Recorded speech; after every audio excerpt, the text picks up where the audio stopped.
Welcome everyone. I too have just come, relatively recently from an ecstatic dance session. Mine was in the glade with headphones. Slightly more mellow, I think, than your one.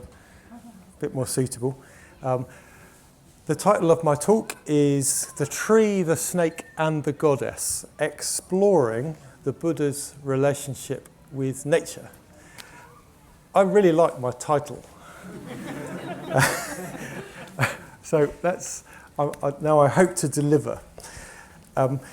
The talk itself comes out of a process over the last just year and a bit actually of my taking seriously the question of what is a Buddhist environmentalism? What does it look like? And one very fruitful line of discovery, investigation that I've made is to look at the Buddha's life, look at symbolic moments in the Buddha's life. Him sitting under the Bodhi Tree, encountering nāgas, and encountering the earth goddess, and ask, well, how do they speak to us about the Buddha's relationship with nature, and what does that mean? So there's the theme. But I'll start by describing what I've called a problem. You can decide if this is a problem or not. So for us in this moment in the 21st century, I suppose we're bound to, many of us might think there's certainly an ecological crisis looming, which is already here in many ways, posing a challenge to Buddhists to respond to that crisis. One could call this a Buddhist environmentalism, but I think it's a bit more urgent than that. It's a way of relating Buddhism to the environment, to nature. And it might turn into some ideas for an environmentalist ethic. My idea there is that I'm not going to talk about activism or anything like that. That's really not my specialty. But I'm interested in the underlying views that might inform however we relate to or respond to the environmental crisis. So it might seem that Buddhism is already, surely it's a very environmental religion. Surely we might already think that. Well, here we are, a Buddhafield festival, a very environmentalist sort of Buddhist thing. We might bring to mind the idea of non-harming, a fundamental aspect of Buddhist ethics. The very first precept that people recite when they recite the refuges and precepts is, I undertake the training principle of not harming living beings. In Sanskrit, this is ahimsa, non-violence, non-harming. It's foundational to the Buddhist ethical worldview, and surely that translates into not harming the planet, you could say, not just other human beings, not just animals, perhaps not just plants, but the whole interconnected planetary organism or system. Another well-known aspect of Buddhist environmentalism is the idea of interconnectedness. Surely the Buddha taught praticca samutpada, which could be translated as interdependence or interconnectedness. All things are connected. Human beings are connected in various ways to all other life on the planet. These are true, but some scholars of a more skeptical bent have pointed to problems with what they call green Buddhism or eco-Buddhism. So, for instance, non-harming. Clearly, Buddhists don't harm are not supposed to harm other human beings. They're often called to vegetarianism. But the Buddha himself was not vegetarian exactly. That wasn't really a possibility for a renunciant in the 5th century before the Common Era. So exactly how to interpret non-harming is not so clear. Interconnectedness. Actually, that's not what Pratityasamutpada means for early Buddhists. The doctrine is rather concerned with the dependent arising of the mistake of the ego, the arising of suffering. And the point is to see through that, to undo this mistake, and to, in a way, to reverse the 12 nidanas, to come to the truth. So we might begin to think, well, so what is Buddhist environmentalism? Is it a kind of construct for us as modern Buddhists? Well, yes, that's perfectly sensible. As Buddhists in this moment of the 21st century, of course, we want to respond to the environmental crisis. So these ideas, we reinterpret them. But then you might think, well, does that mean you could be a Buddhist and not be very environmentalist? I'm raising a sort of problem. I'll keep going with the problem because I want to answer it in a bit. So in the early Buddhist worldview, the worldview of the Buddha and his immediate followers, and in fact for a great deal of Indian Buddhism up till the modern period, Buddhism was understood in terms of samsara, the cycle of rebirth, which is beginningless and endless, powered by karma. It's characterized as dukkha, or unsatisfactory. And the point of the Buddhist teaching is to transcend samsara, to discover nirvana, one way or another. I mean, that's the ultimate goal of Buddhism. For most of us practicing Buddhism, we work within samsara, perhaps to better ourselves to gain a good rebirth. I'm just talking the early Buddhist worldview, not saying that all Buddhists necessarily believe this. So according to this worldview, samsara is not such a great thing. Now, samsara includes all of nature. I think by definition, what we would call nature. Samsara is this world which comes into existence, which lasts a certain while, which passes away. So according to this worldview, nature is not intrinsically valuable. So how could one find an environmental ethics within a traditional Buddhist worldview? Environmental ethics, by necessity, has to put forward the idea that there's something intrinsically valuable about nature, not just wilderness, which we don't have a great deal of in, for instance, the United Kingdom, but, for instance, that woodland, the glade. There's something intrinsically valuable about trees, a stream, grasses, the insects, even the ticks crawling around in the grass, all living together.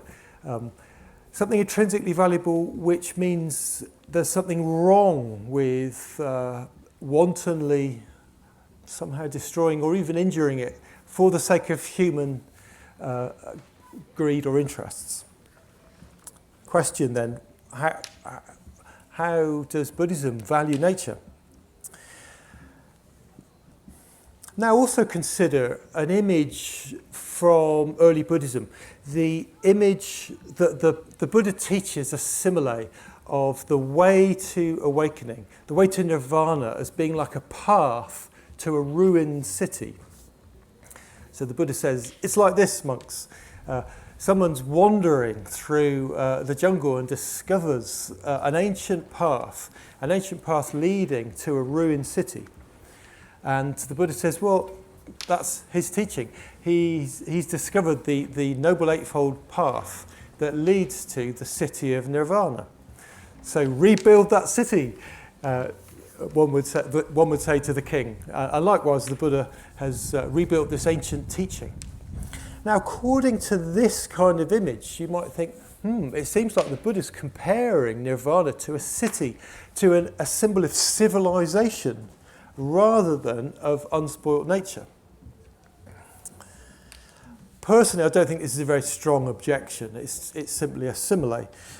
But in later Buddhism, for instance, in the Pure Land Sutras of Indian Buddhism, very popular in the Far East, Amitabha's pure land, where you might be reborn if you turn your mind to Amitabha, the Buddha Amitabha, and recite his mantra, even just once with full faith.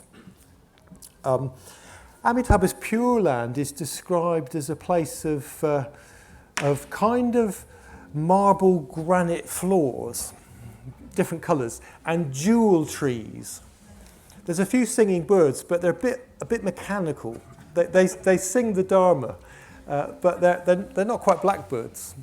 They pipe up, on time. So the Pure Land is very artificial. I'm not meaning to criticise the Pure Land. I'm just drawing attention to ways in which traditional Buddhism doesn't very successfully defend an environmental ethic. There are teachings in later Buddhism, especially in the Far East, of the Buddha nature as being intrinsic in all living beings.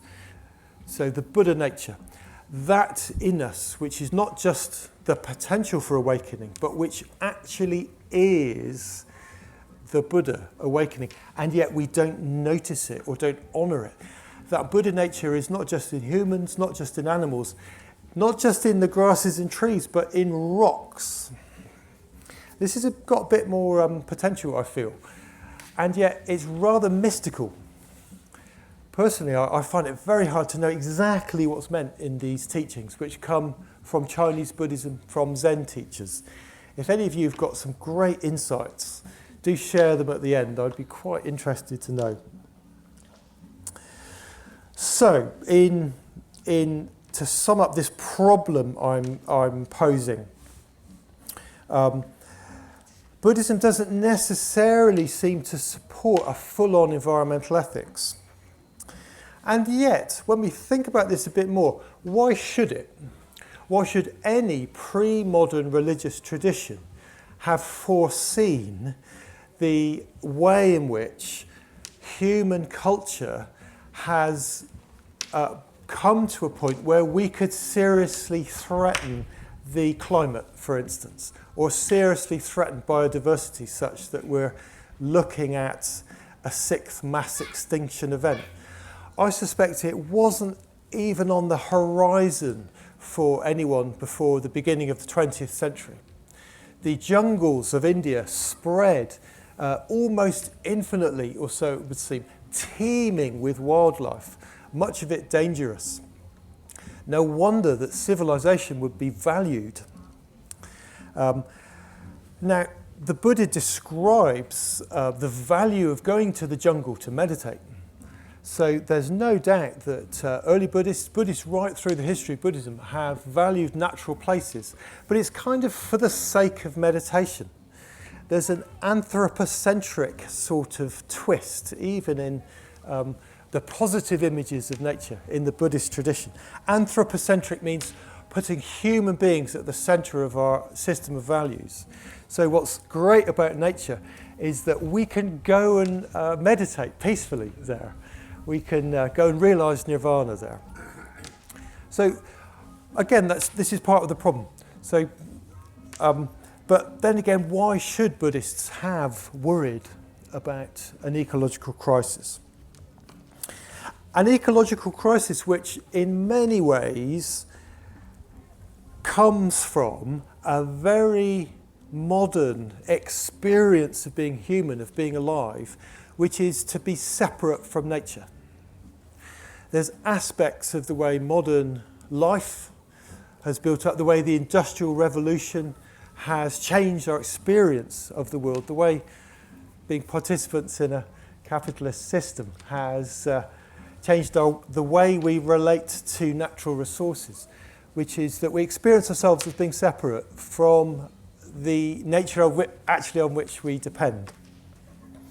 So all of that is to say that, well, no wonder the Buddhist tradition doesn't exactly support an environmental ethics. So it's the problem that I've highlighted is perhaps not such a big surprise. So now towards the solution. So it turns out that however any of us respond to the looming environmental crisis, it's going to be a response to a situation which was unforeseen by previous generations, which is going to be our creative response to what it is to be a human being in the 21st century, in the Anthropocene. So what I'm going to propose is something like a reinterpretation of Buddhism. I think that's all we can do. We can reinterpret Buddhism. But having said that, I do think that the Buddhist tradition offers some pretty cool resources for that reinterpretation. So I'm going to talk about 3 episodes from the Buddha's life story, which suggests a very different picture to that which is suggested by that simplistic one of we're stuck in samsara, samsara sucks, nature has no intrinsic value, we're just out to transcend it. And I want to reveal a kind of hidden animism in the Buddhist tradition. I think it was there all along, but it's got hidden a bit, and I want to bring it out. Animism being the belief that nature is alive and it's important to be in touch with, to feel our connection with nature as alive in a way that has value beyond us. There's a lot more to say about that, but I'll save that for a bit. So when I talk about the Buddha's life story, I'm not particularly talking about any claims about what actually happened in the Buddha's life. I'm sort of assuming all we've got are stories. We could talk about to what degree they might be historically plausible. Anything in the Buddha's life might have actually happened, but that's not our topic today. I think personally it's very hard to say anything about what actually happened. What we've got are a lot of stories. A lot of them make a lot of sense, and they speak on their own level, and that's the way I'm going to talk about them. So firstly, the story that the Buddha gained awakening while sitting beneath the Bodhi tree. It's said that the Bodhisattva, the Buddha to be, as he's called, Bodhisattva, took his seat beneath the Bodhi tree on the night of his awakening. And it was in the course of that night, sat beneath the Bodhi tree, that the Buddha came into being. The Buddha gained awakening.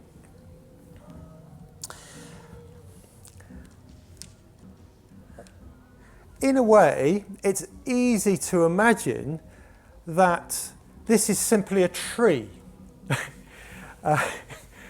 Well, it is simply a tree. That this simply points to a kind of factual nature of the Buddha's awakening experience. After all, the Buddha was a renunciant. He had no home. He wandered about in northern India. Trees provide shade. They provide a comfortable place to sit and meditate. There's a sort of feng shui about sitting under trees, which many of us might have experienced. So surely the Buddha would have taken up a seat in that way. Moreover, many of you may have visited Bodh Gaya, the place where pilgrims go to honour the place where the Buddha gained awakening. And there's a big temple, but there's also a Bodhi tree. And that Bodhi tree is said to be a descendant of the actual Bodhi tree where the Buddha gained awakening. It's probably quite a remote descendant, if it is. It was brought to Bodh Gaya in the late 19th century from Sri Lanka.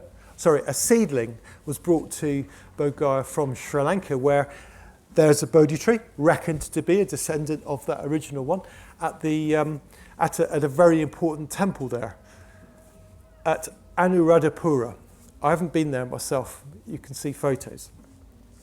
And it's said that a sapling from the original Bodhi tree was taken to Sri Lanka in around the 3rd century before the Common Era by the first Buddhists to go to Sri Lanka. a monk called Mahinda, his sister. They were the children of the Emperor Ashoka, who converted to Buddhism. All of this is stories. It leaves us with the earliest reference to the Bodhi tree as being a couple of centuries after the Buddha is supposed to have lived.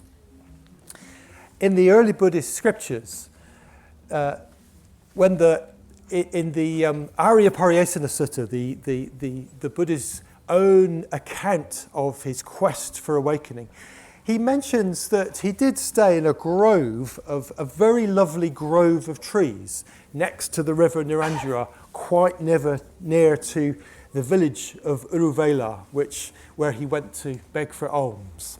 So there's trees mentioned, but no particular tree actually.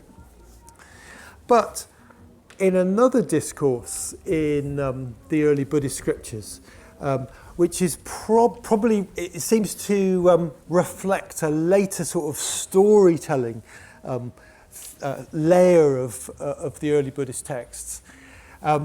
It's said that the Buddha, our Buddha, gained awakening beneath the Bodhi tree, but previous Buddhas, there's several previous Buddhas who arise in remote periods in the far mythic past.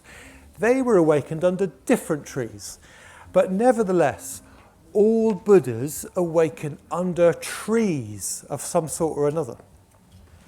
So my reading of this is that it's not necessarily a factual, actual tree that the Buddha sat under, but rather a kind of mythical tree. The Buddha sat beneath some kind of tree which has a role in the story. What is this role? What kind of tree is the Buddha tree? Now I'm going to leap to the world of myth. I think this tree is a representative of the world tree, a tree that occurs in nearly all world mythologies. It stands at the center of the world. It stands at the axis mundi, the center on which the world turns. Its roots go deep into the nature of the universe. Down there are the hell realms. Its branches go up into the sky, and up there where the gods live. You might be recognizing, for instance, that image from Norse mythology of Yggdrasil, the world tree, which is actually the whole of the universe. That's the way the Norse mythology imagines it. There's just the same images in Indian Buddhism. So, in a poem about the Buddha's life called the Buddha Charita,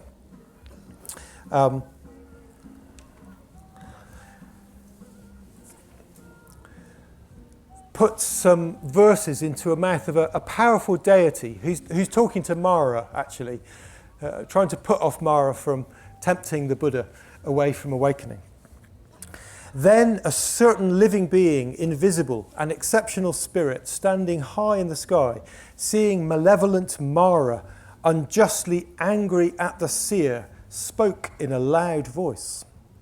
The deeds he has done for awakening's sake end in a moment of destiny today.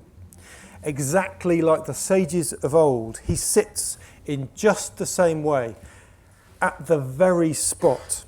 For this is the navel of the planet's skin. For this is the navel of the planet's skin, endowed with all of its highest powers. For no other place on earth, except this, could bear the force of his meditation. So my reading of this is that the Bodhi tree represents this place, which is the navel of the planet's skin. It's an amazing image from the Vedas, actually, of this navel, which is the same as the axis mundi, which is the same as the world tree, which is also the tree of life, actually. This is the tree of life on a mythic level. I'm making all these leaps. I can't really fill them in. But the tree of life, the tree of the knowledge of good and evil in the book of Genesis in the Bible is another image of the tree of life, where Adam and Eve ate of the fruit of this knowledge and then were cast out of the garden. They had been at one with nature. Having been cast out, they have to wander around, no longer able to access that wholeness anymore until they rediscover the tree of life, which is guarded by angels, as I recall. Whereas, so that's the image in the Hebrew tradition. In the Buddhist tradition, the Buddha finds the Bodhi tree. He finds that spot, and that's where he becomes awakened. So it's not actually really simply a tree that he happens to sit under. He has to find this very spot, and the Bodhi tree is that spot. All Buddhas have to find that spot in order to be awakened. So I suggest that the Buddha gaining awakening sat at this spot at the base of the Bodhi tree represents the Buddha's intimate relationship with nature, symbolized as the Bodhi tree, symbolized as the world, the tree of life, the world tree. The Buddha has to find this spot which is at the center of everything, which is the source of everything. It's the point where the world turns, or else the awakening isn't possible. So that's my first image, the Buddha under the Bodhi tree. My second image is that of the snake. Now, I don't just mean normal snakes. You're probably getting the picture now. I'm talking about the snakes that are called in Sanskrit nāgas. These are more like mythical serpent dragons. I was talking to someone earlier who's a Hindu, and he was just reminding me that in India, snakes are still commonly worshipped. And there's a lot more very dangerous snakes in India than in the UK. We don't worship snakes, although I suppose it's always great to see a grass snake, isn't it? If any of you meet a grass snake, or even better, an adder, rather rare to meet them. It's very, very rare that they bite anybody. Apparently they bite dogs, because dogs tend to step on them. But so there's not a lot of call to worship snakes in this country. In India, there's cobras, there's pythons, especially cobras, very venomous. People are killed, lose their lives from cobra bites. But Indians tend not to just kill them. Rather, they set up shrines to honour these snakes with the hope that by doing so, that removes some of the danger of being bitten. That's a religious response, I suppose. Now, in the early Buddhist scriptures, there's a very interesting story. It's just after the Buddha's awakening. It's the story of Muchalinda. It's said that the Buddha spent several weeks after the awakening sitting under various trees. These are actually all versions of the single mythic tree of life, but different things happen. And at the end of this time, he sat at the root of the Muchalinda tree. And at the time, the Blessed One had sat in meditation for 7 days, experiencing the happiness of liberation, it's said. But a great rainstorm came up out of season, all too familiar for many of you. 7 days of bad weather, cold, windy and dark. But then the king cobra, or the naga, Muchalinda, came out of his habitation. He lives in the roots of the Muchalinda tree. And wrapping his coils 7 times about the Blessed One's body, pretty big, this naga, he spread his great hood over the Buddha's head and stayed there, thinking, may the Blessed One not be cold, may the Blessed One not be hot, may the Blessed One not suffer the touch of gadflies, mosquitoes, wind, heat, or snakes. Then, after the rainy weather ended, Muchalinda uncoiled himself, transformed into a youth, and bowed at the Buddha before returning. Very mysterious story, isn't it? Very mysterious. And in fact, there's lots of these stories in other accounts of the Buddha's life of nāgas or naga kings turning up to not just to pay their respects to the Buddha, but to offer him help and kind of support, moral support mainly, as if the Bodhisattva needed it. But these naga kings come out of their abodes in the ground. They bring their huge bodies up into the daylight and then get into some relationship with the Buddha.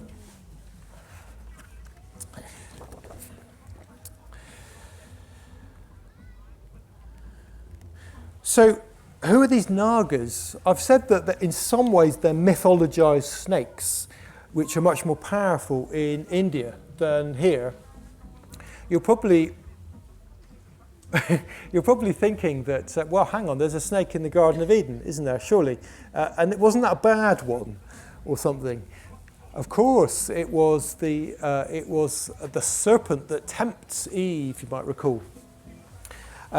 And in fact, this mythic symbol is taken from Middle Eastern mythology of an earlier period in which Joseph Campbell's very good on all this.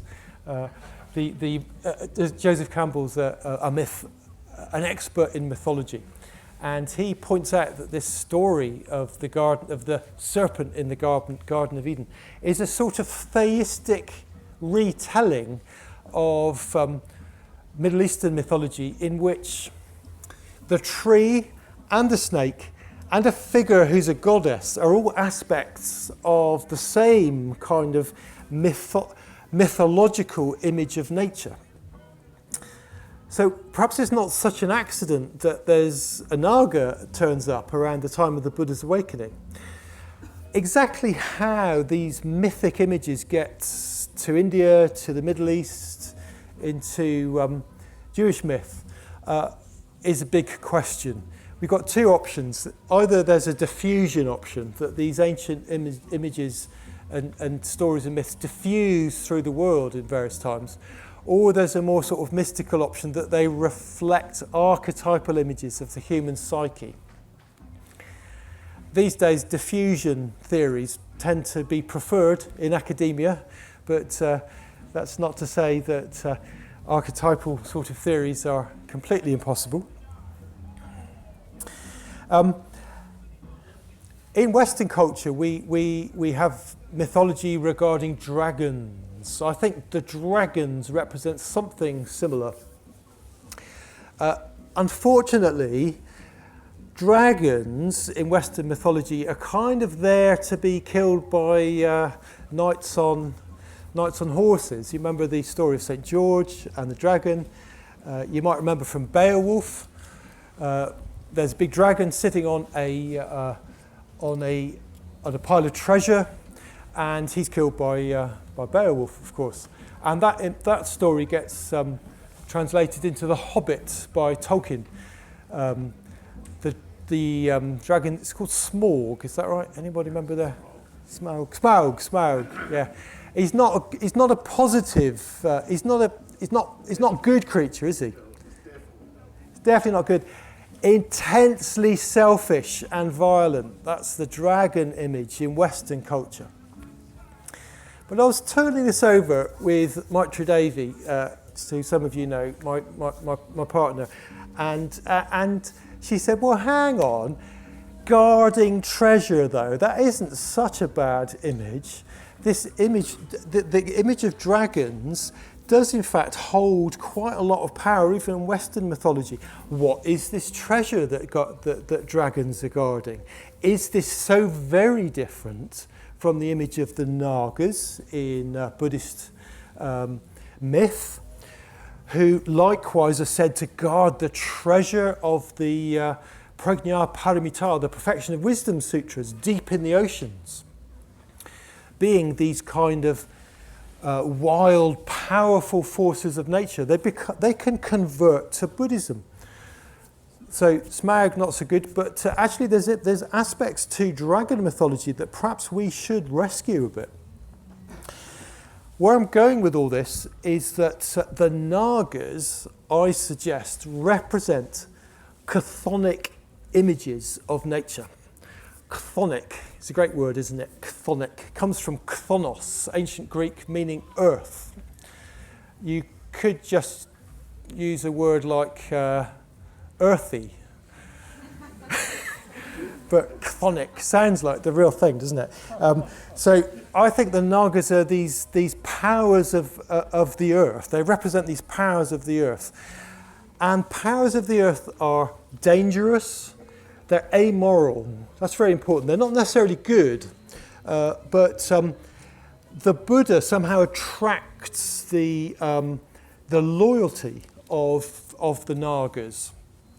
So they're responsive to the Buddha's teaching. That's the important thing, I think.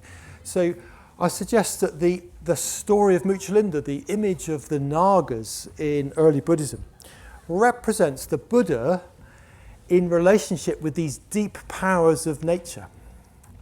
He seems quite at ease with the nāgas, with these deep powers, and they respond to the Buddha, both helping the bodhisattva, the Buddha to be, to the Bodhi Tree, and then protecting and supporting him in the time after the awakening. So we've got this image of the nāgas, or the Buddha, in a very positive relationship with the deep powers of earth represented by the nāgas.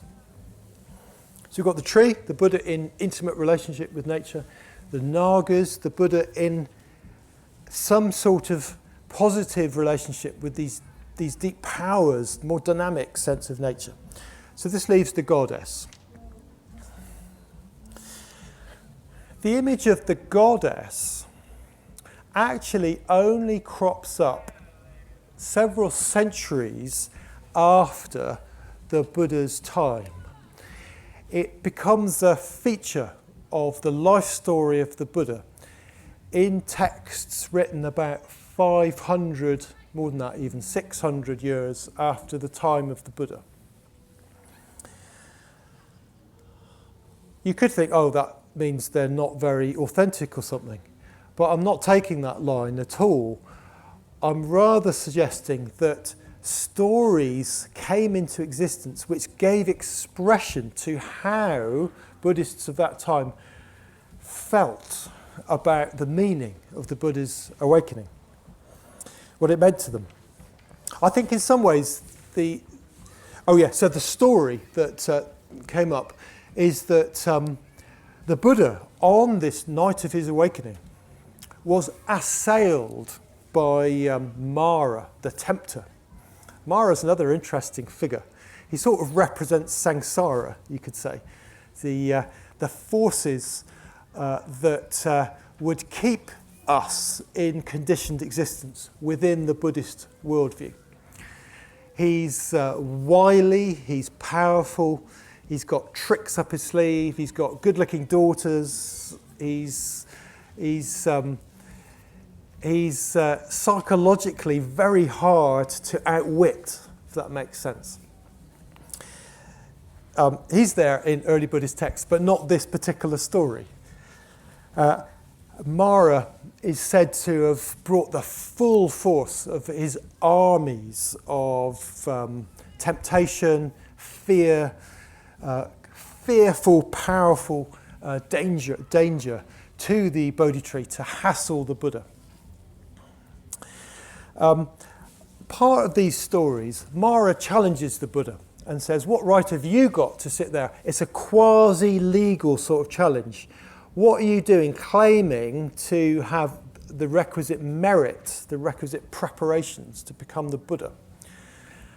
And he poses that challenge to the Buddha, and the Buddha responds by saying, I call the earth as my witness to my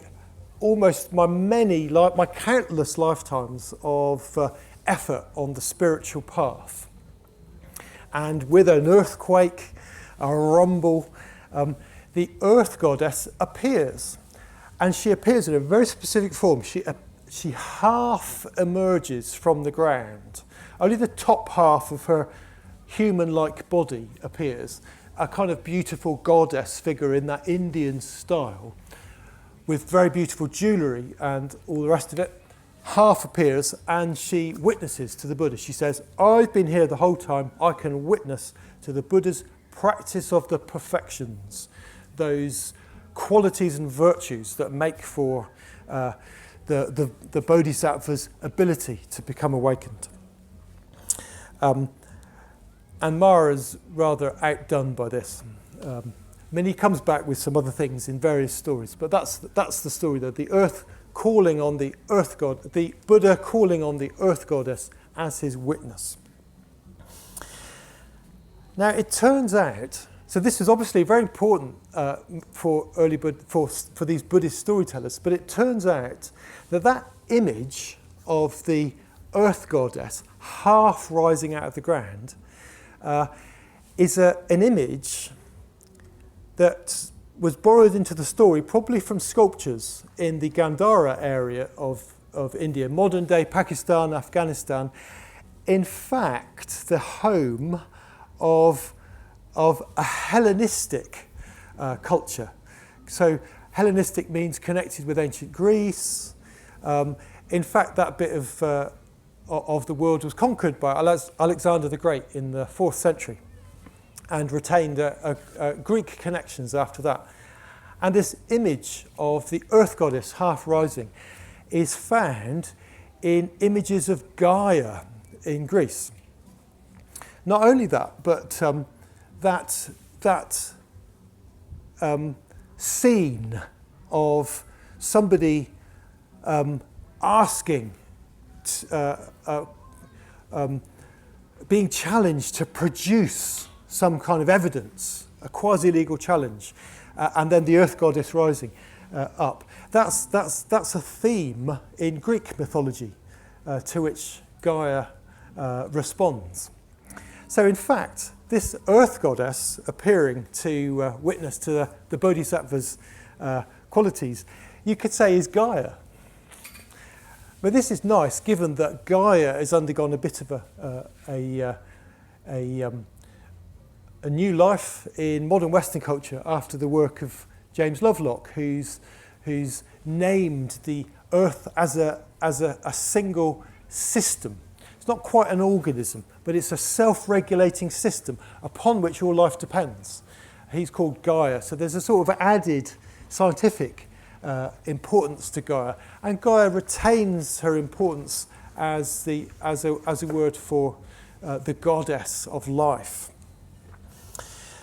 Now, actually, there was already an Indian goddess of the earth called Prithvi, and so there's no problem for Indians taking up the image of Gaia into their mythology. It's the same thing.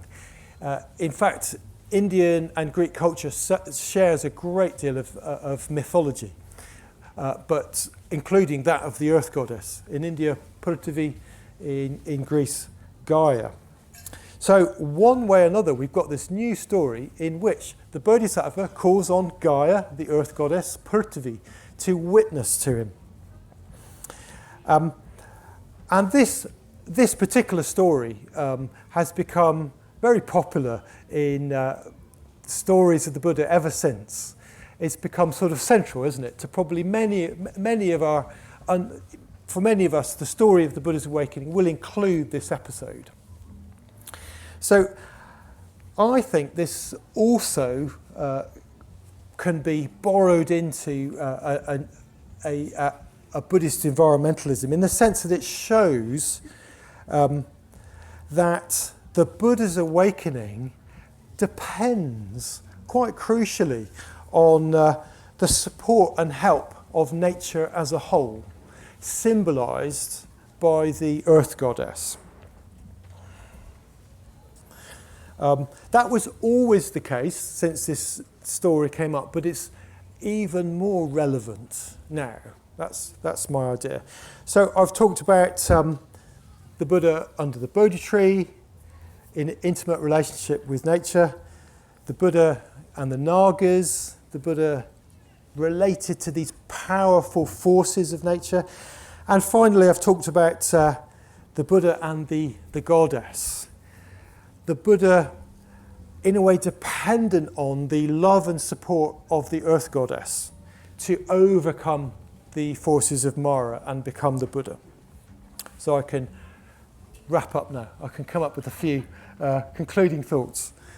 It's only 46 minutes. We've only got 53 minutes on the on the digital card. Conclusions. So that account of traditional Buddhist belief in terms of samsara, the cycle of rebirth, the point of the Buddhist spiritual life as to transcend samsara and gain nirvana. That's a rather denatured sort of account of Buddhism from our point of view. But that wasn't ever a problem for Buddhists. Why should it be? That this was an effective means to teach the Dharma for people for whom there was no ecological crisis. In fact, they had to sort of get away in some ways from animistic religions, which would have restricted the development of the individual, you could say, as someone capable of developing themselves personally to realise awakening. But I'd like to propose a renewed Buddhist animism based on these kinds of images. So what I mean by animism is the view or belief that, more of a view, the view but also the experience that the world of nature is alive, and it's actively involved in the process of awakening, of enlightenment. The word nature is ambiguous for us, so we need to understand this. The word nature can mean the world of nature outside humans, yeah? All that green living stuff beyond civilization. But nature can also mean that which human beings themselves are necessarily part of. Nature, this is a slightly deeper and perhaps for us more important sense of nature as the whole of life of which we're part. In fact, human civilization is part, in a sense. A rather more non-dual sort of sense of nature. So Buddhist animism would be a renewal of the view or experience that nature of which we're a part is alive. So of course it's actively involved in awakening. You could say we are nature become conscious. We are the universe which has come into life on this planet and which is evolved into self-conscious beings in the form of us. We could say that, nature is itself, herself, becoming awakened through human beings. So, in a way, it's no surprise that we should perhaps want to revisit a sense of animism. What it is to be human is to be nature become awakened, become conscious, and therefore the awakening process. In the awakening process, we awaken on behalf of everything to which we're connected. If that's true, nature has intrinsic value. Where would we be without the world of nature, symbolised by the Bodhi Tree, which is that place where where Buddhists become awakened. Those forces represented by the nāga, the earth goddess, who represents some sort of consciousness, some sort of being who represents the whole, through whom the whole speaks. Maybe that's the way to put it. So nature has some much more intrinsic value than we might otherwise think if we just think in terms of samsara as nature. So we've got a basis here for a relevant contemporary reinterpretation of the Dharma. The Dharma as the practice of the Buddha's teachings while remembering this renewed sense of animism. The practice of the Buddhist path in an animistic world is us, as it were, bearing in mind our place in nature and thinking, well, human beings seem to have the capacity to become awakened. We've got the capacity to trash the planet as well, but there's some capacity to work on ourselves and overcome these more destructive impulses. That's what the Buddhist tradition sort of witnesses to, this capacity, this potential for awakening and development. And thirdly, with these images, there's an invitation for Dharma practitioners in this day and age to practice in this way, to practice in and with nature. I think it's a bit of a tendency amongst modern Buddhists, perhaps until recently, but actually not us, because here we are at the Buddhafield Festival. There's a tendency to teach, to say that Buddhist practice really depends crucially on finding a very quiet spot, perhaps in a quiet room in your house. You want to exclude the traffic, and maybe birdsong becomes a problem. That's an overgeneralization. But I'm working against that. I want to suggest that actually it's really important that Dharma practitioners take up our place in nature to do whatever it is that Dharma practice involves for us. To refuse this other side of Buddhist modernism, perhaps more symbolised in the mindfulness movement, where you pay attention more to your personal experience rather than to your place in the whole, because we need to sort of overcome this sense of separation, and practicing in nature can lead to insights about how almost every thought, every feeling, our very bodies are continually in a process of interaction with nature. We are plants meditating whenever we meditate, especially if we're vegans. But even if you're meat eaters, the animals are plants too. They're just made of grass, processed in a certain way. So when we come to meditate, you could just think, well, here I am, made of plants, meditating. Those plants have put their trust in me. We can call on the powers of nature. That's important as well. The Buddha's life story sort of suggests that possibility with the story of the nāgas. Yes, they're dangerous. Yes, they're amoral. But we can trust that awakening is somehow nature's behind that process. If it wasn't, then we're kind of buggered, I think. Finally, as Dharma practitioners, we're witnessed by Gaia. We're witnessed by Mother Earth. These are just suggestions, as it were, that I'm sort of dropping in to what a Buddhist animistic approach to Dharma practice might look like. I've hardly started on rethinking this. In a way, I'm just giving you some ideas for you to think about, to bring into your own engagement with the Dharma, with Buddhism, with your spiritual lives, however you live them. So that's the end of my talk. Thanks very much.